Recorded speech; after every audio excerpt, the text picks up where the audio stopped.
Bonsoir et bienvenue au 19h30. Voici les titres. Dans ce journal, nous verrons un vendeur de poulet cuit pas comme les autres. IB Haut Niveau fait la différence tant par son habillement que par la saveur de ses poulets dits piqués. Le portrait de ce soir s'intéresse à ce vendeur atypique.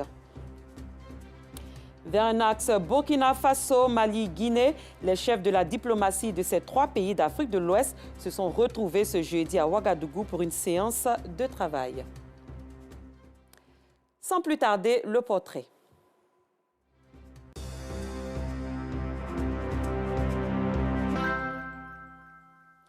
Rendons-nous à Séguéla, au nord du pays, pour faire la connaissance d'Anderson, vendeur atypique de poulets dits piqués. Anderson se démarque par son style vestimentaire, pour lui un véritable atout de vente. Ces poulets piqués sont également très appréciés des populations, sans doute attirés par sa stratégie de vente et son allure. Retrouvons IB Haut Niveau, comme le surnomme son entourage, en compagnie de notre reporter Théodore Zouzou, avec le commentaire de Clément Bocou. Ces poulets à l'espace Haut Niveau, au quartier Bakayoko 2, à Séguéla, sont ceux qu'on appelle dans le jargon ivoirien poulets piqués. La cuisson se fait généralement dans le sable, à même le sol. Ici, c'est sur cet étal, en hauteur, qu'elle se fait. Une œuvre d'Anderson, surnommée IB par les amateurs de volailles cuites à la vapeur ou à la braise. À partir de 16 heures, IB est habillé en véritable chef. C'est dans cette tenue qu'il fait la préparation quotidienne de ses poulets. C'est mon habit pour piquer poulet là. C'est vraiment très bon. Tout le monde parle de ça. C'est mon secret là. Une fois l'assaisonnement terminé, les poulets piqués sont installés autour de la braise d'une manière dont lui seul a le secret. Quand il y a feu, touche trop. Le bois là, ça prend feu. C'est ça qu'il contrôle pour voir si le feu ne touche pas trop. Quand tu as approché, tu ne vois pas trop. Quand le feu trop, dedans ça ne cuit pas bien. Si tu vois si c'est cuit, même si ça ne cuit pas, feu, ça touche trop, tu découpes, il y a sang dedans. C'est à cause de ça je contrôle, et pas que bouger, je contrôle pour voir. Par moments, Anderson est aidé dans sa tâche par une voisine vendeuse de pain fourré. Elle s'occupe de préparer les condiments pour accompagner le poulet cuit. Moi, je vends panini devant là. Bon, comme il est seul, il vient l'aider souvent. Je l'aide un peu, puis il me paye un peu. Je prends pour payer mes trucs. Cette étape terminée, notre vendeur de poulet piqué retourne à son domicile au quartier Soumaoro. Une routine chez lui. Sa tenue de chef ne peut plus servir à la vente de poulet une fois cuit. Pour IB, à chaque étape correspond un habillement. C'est le moment d'enfiler la tenue de vente. On m'a dit, je porte ça. À partir de lundi, je porte ça. Demain, je porte ça pour aller au travail. À partir de lundi, je porte ça encore. Je change. Chaque vendredi, je porte tout blanc. Il y a un monsieur qui est venu, il n'a pas envie de manger. Il a vu les vignettes là. C'est un cadeau plus. Même quand il m'a bu, même je suis fier. Dorcas, la mère de son enfant, sa concubine depuis 3 ans, est habituée à rendre la tenue de chef ainsi que les autres tenues propres. C'est moi qui lave ses habits. Même s'il envoie 1000 habits, ça ne me gêne plus. Il est lavé. C'est ça qui me donne à manger. Au moment qu'il me draguait, il ne s'habillait pas comme ça. Et en ce moment, il poussait bourrette. Même mes camarades disent pourquoi moi ici viens derrière lui. Quand il pousse bourrette, ça moi il dit ça fait rien. Aujourd'hui, je suis fière de lui. La tenue de vente choisie, IB ressort habillé comme un bureaucrate. Sa partenaire ne peut le laisser partir sans vérifier son vêtement et l'encourager. Lui, à son tour, ne peut s'en aller sans saluer sa voisine de cour, vendeuse d'attiqués aux poissons fumés, communément appelée APF, également son ancien employeur. Lorsqu'il est arrivé nouvellement, il n'avait pas de coin à loger. Donc il allait me trouver à la gare. Il m'a dit qu'il voulait se débrouiller. Je lui ai dit que moi je vends de la chicken. Est-ce que tu peux laver mes assiettes? Il dit oui. Donc il m'aidait à laver les assiettes, il m'aidait, on finit à vendre, on rentre. Moi je lui donne 500, je lui donne à manger. Le jour il y a eu beaucoup d'argent, je lui donnais 1000 francs. C'est comme ça on travaille. Quand on finissait de travailler, il dormait à la gare, devant un magasin. C'est ça, un jour il m'a dit qu'il allait louer une maison. Je lui ai dit, mais toi tu ne gagnes pas suffisamment d'argent, tu veux louer une maison. Il dit, il n'y a pas de problème. Comme il poussait bourrette, quand il finit de m'aider la nuit, le matin il s'en poussait bourrette. Donc c'est dans ça on est resté. Un jour il m'a dit qu'il allait travailler De la manière que je fais, là, il allait faire aussi. Donc, il n'y a pas de problème. Je lui ai souhaité bonne chance. Dans son costume, Ibé retourne à son activité, à l'espace haut niveau, retrouver ses poulets piqués, déjà cuits. Un vestimentaire qui vient corroborer la propreté du vendeur. Un véritable atout pour lui. La première fois, je l'ai vu, il passait. Je lui ai dit, mais ce gars, il est bien habillé. On me dit non, c'est un vendeur de poulet. Il dit en plus, un vendeur de poulet. Il dit non, je ne crois pas. On dit, ah, c'est voilà qui vend plus. Donc, j'ai acheté un poulet, on a mangé mes amis. Mais quand j'ai mangé le poulet, c'était tellement bien fait. Depuis ce jour, chaque soir, je viens manger du poulet. Je suis allé partout, je n'ai jamais vu un vendeur de poulet s'habiller comme ça. Encourager les autres vendeurs de poulet, s'ils peuvent tricher l'habillement pour faire bien leur travail, je crois que ça serait mieux comme ça. Son aide, la vendeuse de pain forêt, s'inspire de son habillement, tout comme son voisin, réparateur de moto. En matière d'habillement, c'est le jour et puis la nuit, quoi. Bon, en tout cas, il est bien, il s'habille bien, il est très bien. Quand il voit même, ça me donne le courage même de prendre mon travail aussi au sérieux. Du lundi au dimanche, notre vendeur de poulet piqué est superbement habillé. Il ajoute à cette belle apparence la courtoisie dans le service. Quand il vient te tendre ton repas, même vraiment avec respect, quoi. Il peut s'agenouiller et puis bon, patron, il y a quoi qui manque, tout ça là, je suis à vos soins. Et le poulet aussi, il est bien fait. Souvent, il peut me mettre 3 à 7 sans verser. Sa manière de faire, je pense que ça me permet d'avoir des clients. Comme on le dit, l'habit ne fait pas le moine. Ibé, bien que volontaire, connaît des difficultés. Au début, il prenait 2 poulets par jour. Il a commencé à parler de 5 000 francs. Aujourd'hui, il fait moins 25 poulets, 30 poulets. Je n'ai pas de congélateur pour même poulet dedans. Ça me fatigue. Souvent, quand les gens m'envoient poulet, quand il y en a beaucoup, souvent ils mettent dans la maison, ça se gâte. La place me tape trop, me fatigue. Souvent, il fait mon point, je carré, soit 0. Mais veut qu'il veut m'aider. Ayant conscience que la vie n'est pas facile pour lui, Ibé ne baisse pas les bras. Il s'adonne à d'autres activités dans la matinée avant celle des poulets piqués l'après-midi. Les techniciens souvent dans nos locaux et puis les soirs ils viennent se débrouiller ici. Aujourd'hui, celui-même qui l'a formé, il est devenu plus dangereux que lui-même. Moi, je lui tire le chapeau parce que quelqu'un, il est courageux. Il finit un boulot et puis le deuxième boulot, c'est ce qu'il vient entamer ici le soir. Pour Ibé haut niveau, comme l'appellent ses clients, ou Anderson Aewi à l'état civil, bien s'habiller au-delà d'une politique marketing est une culture. Ibé est devenu un label Made in Séguéla. Il s'engage à le promouvoir afin que tous les vendeurs de poulets puissent être fiers de leur activité et la considérer comme tout autre métier.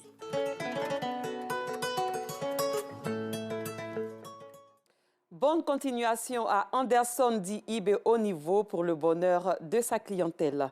Et ce fait moins reluisant, une tornade s'est abattue sur le village d'Angré Télégraphe dans la commune d'Anyama. Plusieurs habitations sont en ce moment sans toiture du fait de cette intempérie. Les populations sont sans voix. Elles souhaitent la réhabilitation de leurs bâtiments. C'est reparti avec Clément Boko. Des visages marqués par la désolation et le découragement.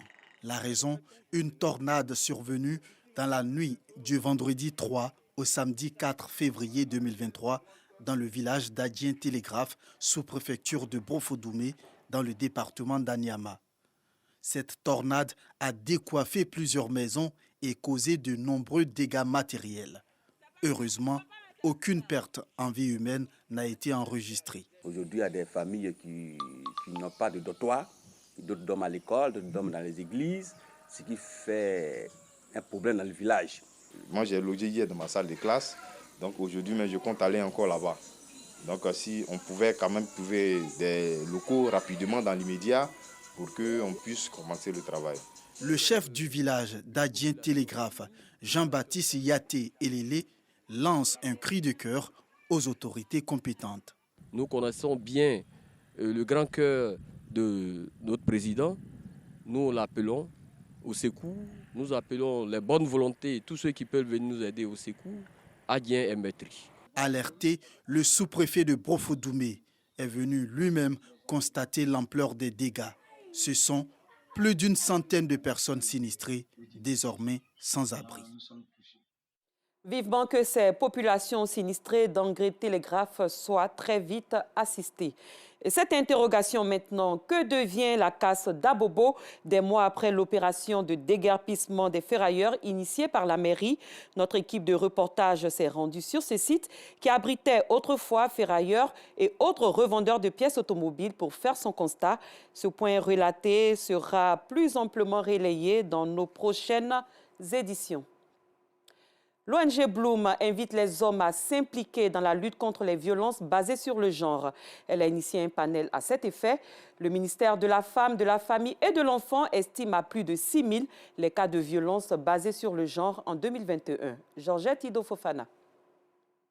C'est ici, au siège de l'ONG Bloom, dans la commune de Cocody, que Karidja, 55 ans, a trouvé refuge après avoir été tailladé par son époux il y a de cela quelques années. Après son acte, il a pris la fuite. Karidja résidait à Daloa quand elle a subi cette agression. Moi, je croyais qu'on est venu faire travail. Quand elle est venue à ma tête là, il m'a laissé, il a promené, il n'a rien trouvé quelqu'un. Maintenant, elle est venue, il a soulevé ma tête là, il a passé comme ça. Et puis, moi, j'ai laissé d'abord dans mon main, je suis fait en genou, il a coupé mon bras par terre. Quand il a découpé, il dit, hey Adama, pourquoi tu me découpes comme ça? Il m'a dit, tais-toi, si tu parles là, je vais te découper, ta main va venir ramasser ton corps. Il a fait ma tête comme ça, j'ai fait à gauche, bras gauche là, j'ai mis dans ma tête. Ces nuits ont longtemps été partagées entre pleurs et douleurs. Elle faisait face à un avenir incertain. Une autre chose lui taraudait l'esprit, le fait de n'avoir aucune idée de l'endroit où se trouvent ses enfants. Les enfants sont dispersés aujourd'hui. Oh, là où je suis là, je ne connais pas ça que j'ai fait. Ma vie est changée. Mon bras là, je sens. Ça me fait mal dedans. Depuis sa prise en charge dans ce refuge, Karidja pense tout doucement ses blessures intérieures et appréhende mieux l'avenir. Depuis que je suis venue, on m'attrape bien. Donnez-moi à manger, donnez-moi l'eau à laver. On me donne déjeuner à midi, soir. Je mange, je dors. Dans ce centre, les cas de femmes victimes de violences basées sur le genre sont légion. J'étais victime d'agression sexuelle et de vol. J'ai été volée. Ça m'a poussée à rester dehors. Mon arrivée à l'ONG ici, vraiment, je pensais que ma vie allait être bouleversée, mais ça a été l'inverse cette fois-ci. C'était une grande chance pour moi de croiser l'ONG Bloom parce que non seulement l'accueil était chaleureux, l'accueil est toujours chaleureux et on nous fait des dons ici. J'ai eu des histoires avec mon mari à Vendala. Je dormais au dehors. La dame m'a trouvé au dehors. Elle m'a fait venir ici. Jusque-là, vraiment, ça va. Les témoignages de ces femmes battues ont été rendus publics au cours d'un panel initié par l'ONG Bloom. Des faits qui ont suscité l'effroi chez le public. L'objectif donc de ce panel, sensibiliser les hommes et les garçons à s'impliquer dans la lutte contre les VBG. Quand on parle de violences faites aux femmes, ce sont les hommes qui font ces violences-là aux femmes. Voilà.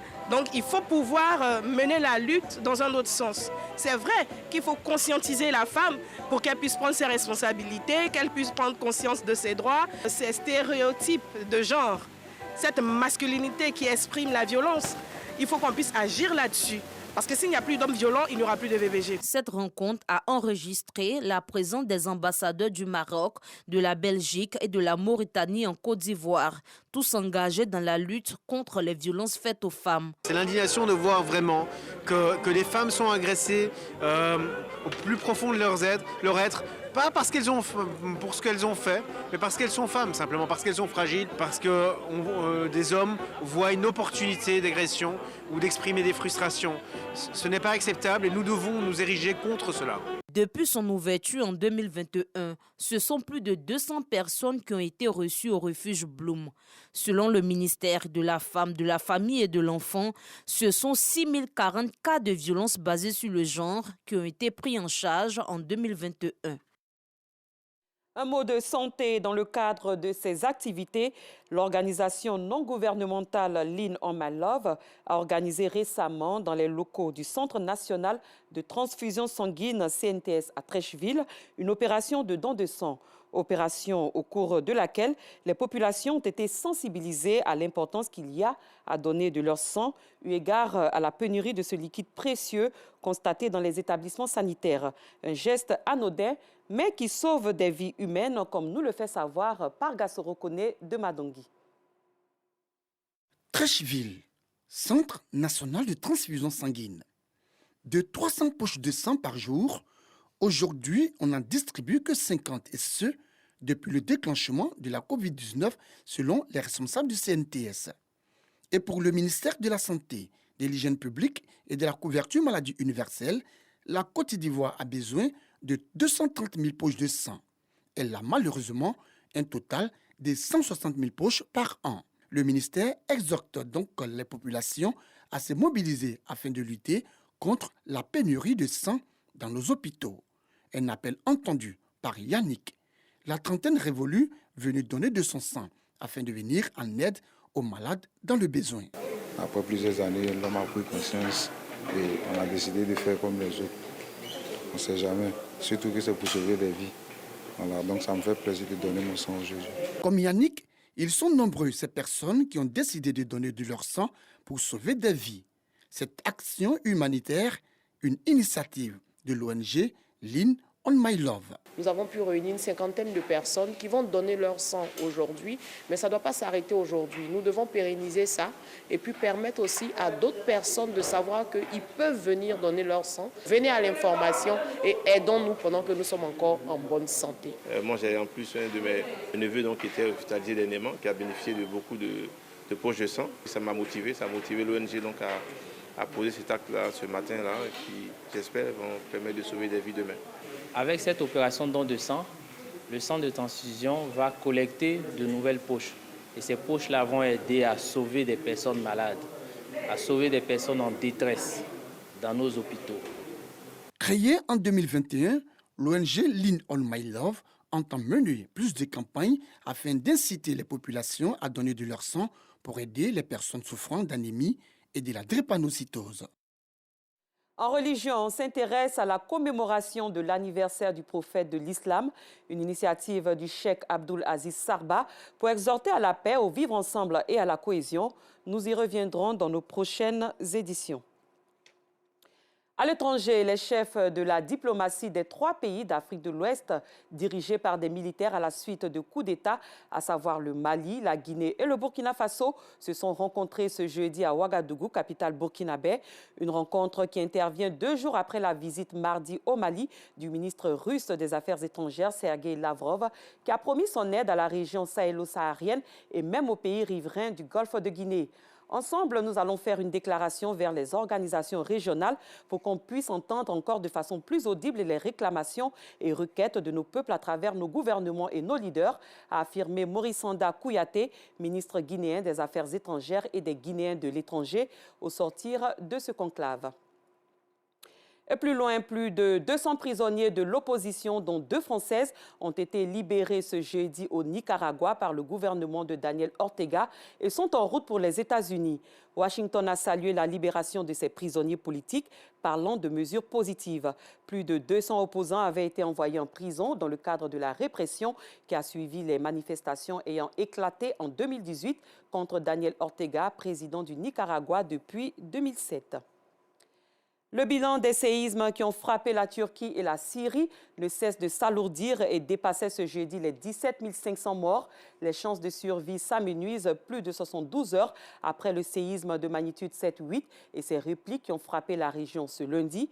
La plupart des habitants du village de Teloul, dans le nord-ouest de la Syrie, ont déserté leur village inondé aujourd'hui après qu'un barrage en terre s'est effondré des suites du tremblement de terre.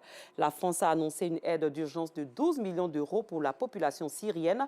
Et pour la Turquie, épicentre du séisme, Paris va envoyer dans les prochaines heures 50 000 vaccins antidiphtériques et tétanos pour les populations sinistrées. C'est la fin de cette édition. Merci de votre fidélité. Très bonne fin de soirée à tous et à toutes. Je vous retrouve très bientôt pour une autre édition.